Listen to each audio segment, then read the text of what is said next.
Kita akan mencoba menjawab sharing-sharing ataupun pertanyaan dan komentar di halaman YouTube. Kemarin itu ada yang nanya batasan umur nih. Ini adalah tampilan peraturan Menpan RB ya, nomor 6 tahun 2024 tentang CPNS, pendaftaran CPNS, SSCASN. Lowongan pasukan dimaksud panjang singkatnya tahun pengurusan ini adalah pasal 21 ya. Ini jumlah jabatan kalau nggak salah. Pasal 22 itu tentang lowongan. Masih kualifikasinya sih. Nah, ini bagian kelima pelamaran ya. Umur itu terdapat di pasal 23 di Menpan RB nomor 6 tahun 2024. Jadi yang bunyinya itu setiap warga negara Indonesia mempunyai kesempatan yang sama untuk melamar menjadi ASN dengan memenuhi persyaratan dan prosedur sebagai berikut. Usia paling rendah itu 18 tahun dan paling tinggi 35 tahun pada saat melamar PNS. Jadi gini, paling rendah itu umurnya 18 tahun ya, harus memasuki 18 ketika melamar CPNS. Dan paling tinggi itu 35 tahun pada saat melamar PNS. Jadi misalnya dia itu daftar PNS di umur 34 tahun. Pokoknya udah hampir 11 bulan 29 hari, berarti 2 hari lagi itu 35 tahun ya. Berarti ketika dia memasuk 35 tahun, itu dia nggak bisa lagi daftar, kecuali dia sebelum 35 tahun itu udah daftar. Kurang lebih seperti itu sih. Paling tinggi 35. Karena 35 1 bulan itu nggak ada hitungannya. Hitungnya 35 tahun, nggak ada bulan, berarti 35 tahun mentok.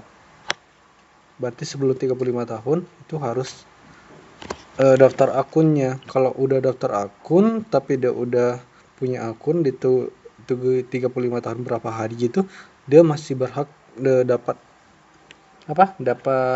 melamar. Kalau saya nguraikannya yang pasal A ini sih kayak gitu. Jangan lebih 35 tahun karena di situ nggak ada bulan. 35 tahun aja nggak ada bulan, berapa bulan gitu nggak ada. Saya kurang juga rancu sih yang ini. Kemudian ada sih yang 40 tahun kalau nggak salah, ada nggak ya? Ada yang 40 tahun. Tetapi itu adalah formasi tertentu seperti dokter.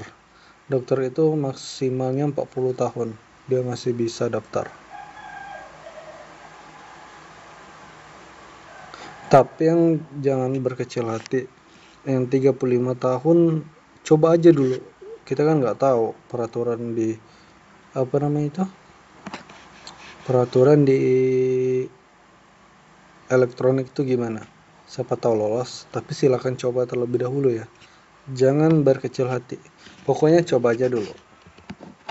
Kemudian ada yang bertanya nih, alamat domisili ditulis sesuai KTP atau tanpa kecamatan. Jadi domisili itu kan di situ ada yang disuruh menulis atau memasukkan data ya. Jadi domisili itu boleh memasukkan data KTP kalau dia bertempat tinggal sesuai KTP. Akan tetapi kalau dia tinggal nggak sesuai KTP, dia harus buat keterangan domisili. Nah keterangan tersebutlah yang dimasukin ke tulisan alamat domisili. Kan ada disuruh masukin alamat domisili, alamat KTP, itu berbeda. Kalau yang sama ya udah masukin sama aja. Kurang lebih seperti itu. Dan ditulis itu lengkap ya. Karena di situ kalau nggak salah di kolomnya cuma ada alamat dan kota atau kabupatennya. Kurang lebih seperti itu. Pokoknya sesuai alamat lengkap. Kemudian ada nanya cara tanda tangan basah. tanda tangan itu kalau di sini pas pendaftaran itu ada terbagi dua ya kalau nggak salah, elektronik dan bahasa digital deh. Jadi kalau yang digital itu kita bisa langsung tanda tangan di komputer, memasukkan bisa pakai apa namanya itu kursor,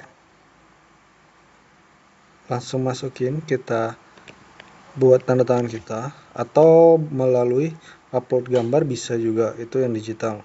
Kalau tanda tangan bahasa itu kita ini ada PDF atau Word ya, kita print, kemudian kita tanda tangan dengan pena asli kita tanda tangan. Kemudian kan sekarang zaman elektronik, zaman materai kan, elektronik materai. Jadi kemudian setelah tanda tangan itu Bapak Ibu scannya pakai printer. Kemudian dimasukkan ke aplikasi. Nanti di-upload, nanti baru masukin materainya. Kurang lebih seperti itu. Jadi tanda tangan bahasa itu kerja yang 2 kali. Tetapi harus mengikuti aturan ya. Kalau tidak mengikuti aturan itu bisa TMS, tidak memenuhi syarat. Lanjut, ini ada pertanyaan dari Pak Ahmad Solikin 2049.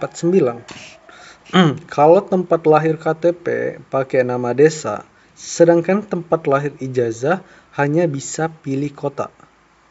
Kalau tempat lahir KTP pakai nama desa, sedangkan tempat lahir di ijazah, itu kabupaten kan, tidak bisa muncul nama desa.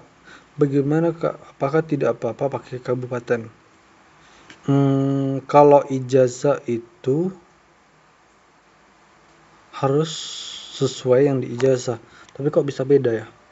Makanya ini seharusnya kesalahannya di awal, harusnya mengikutin KTP sih. Atau kalau misalnya di kan ada pengisian biodata itu masukin nama kabupaten atau kota, yang itu memang wajib masukin ke kabupaten atau kotanya, nggak apa-apa. Kemudian kalau yang ketik sendiri, sesuaiin KTP atau ijazahnya ya Kak.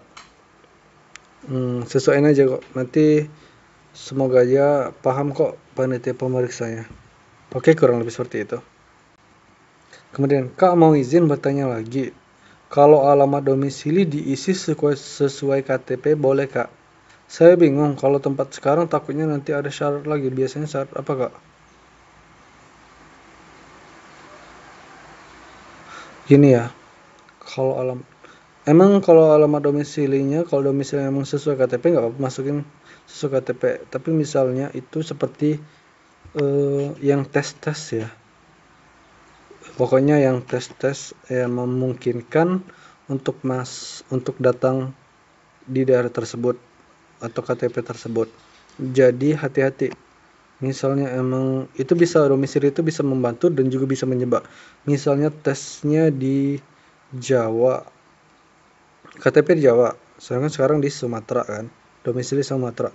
Misalnya kakak masukin sesuai KTP itu di Jawa, berarti ada kemungkinan kalau tiba-tiba nanti ada tes kakak mesti ke Jawa karena kakak masukin domisili di Jawa.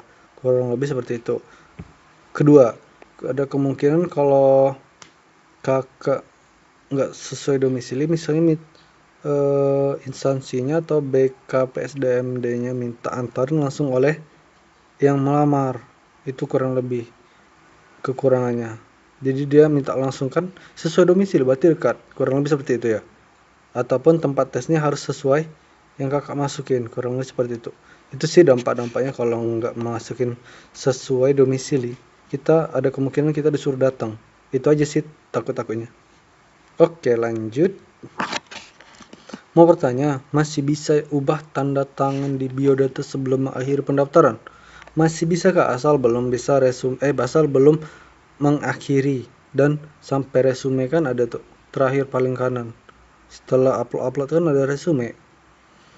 Nah, jangan sampai setelah itu udah cetak kartu. Kalau udah cetak kartu udah final ya nggak bisa. Kalau masih berkeliaran sebelum resume ya udah masih bisa sih ngubah-ngubah. nggak apa-apa.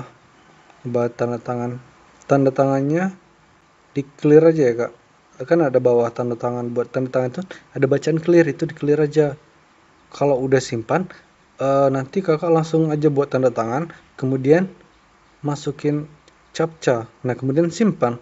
Nanti tanda tangan yang sebelumnya tersimpan itu akan terganti otomatis.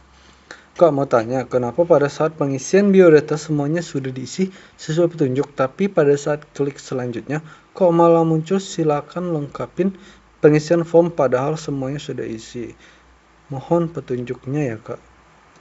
Kak gini, kan ada beberapa kolom yang kita hanya mengetikkan kemudian muncul alamat seperti kabupaten atau kota. Itu kita harus memilih, bukan ngetik kemudian udah ketik lengkap udah tuh nggak milih, itu akan mengakibatkan uh, kolom tersebut nggak ada pengisian gitu, nah kosong, masih nggak kebaca oleh sistem karena ini kan sistem yang membaca. Makanya ada beberapa yang harus kita ngetik kemudian kita pilih. Coach lagi, coach. Oke, kurang lebih seperti itu. Kalau ada yang kurang paham boleh ditanyain ya kak, atau tandain saya di kolom komentar. Nanti saya akan coba jawab. Dan saya juga cuma baca-baca informasi sih. Saya bukan pakarnya tertentu. Saya hanya menguraikan apa yang saya tahu. Dan kurang lebih seperti itu. Kalau ada salah ya nggak apa-apa, masukkan. Itu kan suatu informasi untuk teman-teman yang lain.